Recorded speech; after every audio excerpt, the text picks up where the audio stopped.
తత్కారణము చేత జ్ఞానసిద్ధిని పొంది ఆ జ్ఞానము వలన మోక్షమును పొందగలిగినటువంటి స్థితికి చేరగలిగినటువంటి వాళ్ళు ఎంతమంది ఉంటారు? అందుకే ఈశ్వరుడు ఎప్పుడూ 20-30 మార్కులే రావడం తప్ప 35 మార్కులు తెచ్చుకోలేని వాడికి ప్రభుత్వమే 5 మార్కులు ఇచ్చి పాస్ చేసేసినట్టు ఆయనే అక్కడ స్వామి పుష్కరిణిని, పాప వినాశనాన్ని, ఆకాశగంగని, ఆదివరాహస్వామిని ఇన్నిటినీ ఏర్పాటు చేశాడు. ఆ వైభవాన్ని, ఆయన అనుగ్రహాన్ని మీరు స్మరించడానికి మీకు వెంకటాచల క్షేత్రంలో ఇవన్నీ సావకాశములే.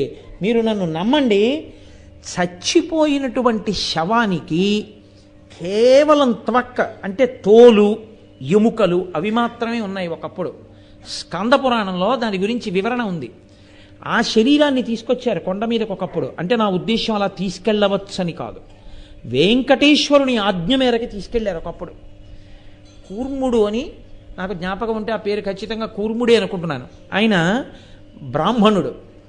ఆయన కాశీక్షేత్ర దర్శనానికి వెడుతూ గర్భిణి అయినటువంటి భార్యని తొండమాన్ చక్రవర్తికి అప్పచెప్పాడు.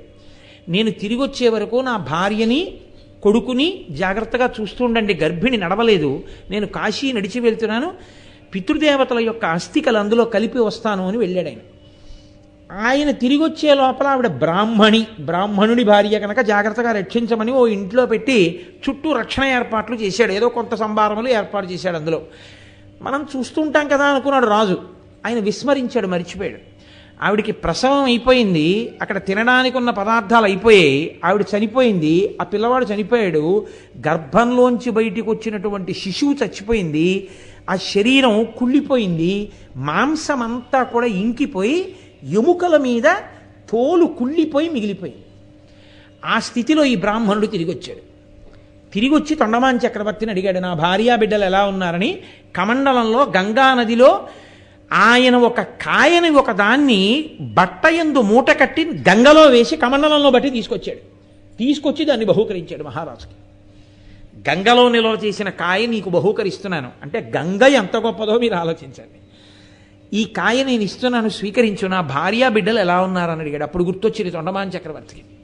గుర్తొచ్చి, ఏమయ్యా నీ భార్య చాలా కులాసాగా ఉంది, నీ కొడుకు పుట్టాడు, చాలా సంతోషకరమైన విషయం, వాళ్ళు వెంకటాచలం కొండ మీదకి వెళ్ళారు, మీరు విశ్రాంతి తీసుకోండి, వచ్చేస్తారన్నాడు. అని భటుల్ని పిలిచి చూసి రండి రావిడ ఎలా ఉందో అన్నాడు. వీళ్ళు వెళ్ళి చూసేటప్పటికి చచ్చిపోయి కుళ్ళిపోయిన శవాలు ఉన్నాయి.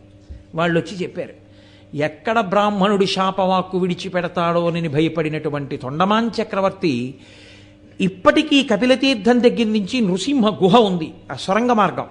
ఆ సొరంగ మార్గం వెంకటేశ్వర స్వామి వారి ఆకులు పరిచి చూపించారు ఒకప్పుడు కల్లో తొండమాన్ చక్రవర్తికి. ఆ సొరంగ మార్గంలో ఆనందనిలయ విమానం దగ్గరికి చేరుకున్నాడు. అప్పటికి శ్రీదేవి భూదేవి సహితుడై పడుకుని ఉన్నాడు వెంకటేశ్వర స్వామి. ఈయన గబగబా వెళ్ళడంలో సిగ్గుపడినటువంటి భూదేవి ఆ శయనం మించి లేచి నూతిలో దూకేసింది ఆవిడ. ఇప్పటికే అందుకే భూదేవి తీర్థం అంటారు ఆ నూతిని. ఆ నూతిలో ఉన్నటువంటి తీర్థంతో ఇప్పటికే వంటలు అవి చేస్తూ ఉంటారు.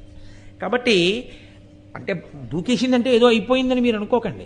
ఆవిడ అప్పటికప్పుడు సిగ్గుపడి ఎవరికీ కనపడకూడదు అనుకుని అందులో దూకింది.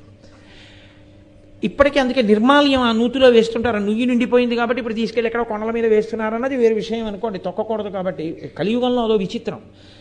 ఏ విష్ణువాలయంలోనైనా పువ్వులు ఇస్తారు పెట్టుకోమని, ఒక్క వెంకటాచలంలో మాత్రం వెంకటేశ్వర స్వామి వారికి అలంకారం చేసినటువంటి పుష్పహారములను నిర్మాల్యంగా ఎవ్వరూ తలలో పెట్టుకోకూడదు, ఎవరికి ఇవ్వరు కూడా. ఆ దండలో ముక్కలు తీయడమో లేకపోతే పువ్వులు తీయడమో తీసి చేతిలో పెట్టడం, కళ్ళకత్తుకుని తల మీద పెట్టుకోవడం, లేకపోతే కొప్పులో పెట్టుకోవడం అలా ఏమి ఉండవు. వెంకటేశ్వరుడు ధరించినటువంటి పుష్పమాలలను శేషముగా ఇవ్వరెక్కడ, అవి తీసుకెళ్ళి ఏ కొండ మీదో వేసేస్తుంటారు. కాబట్టి ఈయన పరిగెత్తుకుంటూ వెళ్ళి వెంకటేశ్వర స్వామి వారిని ఆశ్రయించాడు. ఆయన అన్నారు, ఒక పల్లకీలో నీ భార్యలతో కలిపి ఎవరికీ తెలియకుండా తీసుకురా ఆ శరీరాలను అన్నారు. ఆ శరీరాలని తీసుకొచ్చి పాండవ తీర్థము అని ఉంది, మీరు ఇప్పటికీ వెళ్ళి చూడొచ్చు. శివకేశవుల మధ్య ఎంత అభేదం ఉంటుందో మీరు వెంకటాచలంలో చూడొచ్చు. వెంకటాచల క్షేత్రానికి నిజంగా రక్షణ చేస్తున్నవాడెవరో మీకు తెలుసా? పరమశివుడు. అక్కడ క్షేత్రపాలకుడు రుద్రుడు ఒక పెద్ద శిల రూపంలో ఉంటాడు ఆయన. ఆ శిల పూర్వకాలంలో తలుపులు వేసిన తర్వాత లోపల దొల్లేది. ఒకానొకప్పుడు ఎవరో పిల్లాడు ఆ శిల కింద పడిపోయాడని ఆ శిలని తీసుకొచ్చి పాండవ తీర్థంలో పెట్టారు. ఇప్పటికీ ఉంది క్షేత్రపాలక శిల. నాతో వెళ్ళినప్పుడు చాలామందిని నేను అక్కడికి తీసుకెళ్ళి చూపించాను కూడా. అక్కడే గుహలో మలయాళ స్వామి వారు చాలా కాలం తపస్సు చేశారు. ఆ గుహలో ఇప్పటికీ కృష్ణ పరమాత్మ పాండవుల చేత కురుక్షేత్రంలో చేసినటువంటి ఆ హింసకి, అక్కడ చేసినటువంటి ఆ ఎంతో మందిని చంపినటువంటి పాపం పోవడానికి గోదానం చేయించాడు. అక్కడ ఆ ఘట్టాలన్నీ అక్కడ రాతి మీద చెక్కబడి ఉంటాయి కూడా ఇప్పటికీ. అక్కడికి తీసుకొచ్చి ఆ శవాన్ని ముంచారు, ఆ మిగిలిన ఎముకల్ని తోలు.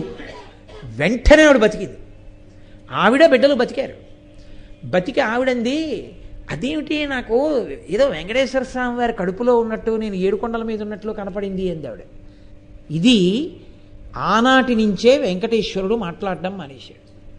ఇంత దారుణంగా తయారైంది కాబట్టి ప్రపంచం, రాజులే ఇలా తయారయ్యారు కాబట్టి నేను భక్తులను ఆవహించి మాట్లాడతాను తప్ప నేనిక నా నోటితో మాట్లాడనని మౌనం వహించారు.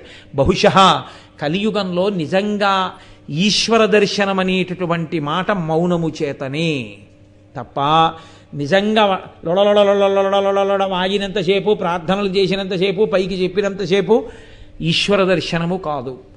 యథార్థమునకు అన్నీ ఎందులోకి వెళ్ళిపోవాలంటే మౌనంలోకి వెళ్ళిపోవాలి. ధ్యానంలో నిశ్శబ్దంగా కూర్చుని లోపలికి వెళ్ళడం అలవాటైతే ఇక్కడ అవ్వాలి ఆయన దర్శనం.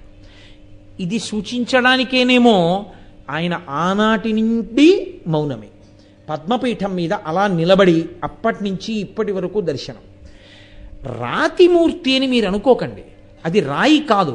నేను మీకు మళ్ళీ మళ్ళీ మనవి చేశాను, స్వేచ్ఛయా క్రీడతే తత్ర ఇచ్ఛారూపం విరాజిత.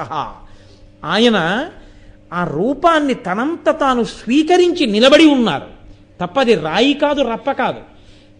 సాక్షాత్ స్వామియే అక్కడ అలా నిలబడి అందరికీ దర్శనమిస్తున్నారు. అటువంటి వెంకటేశ్వర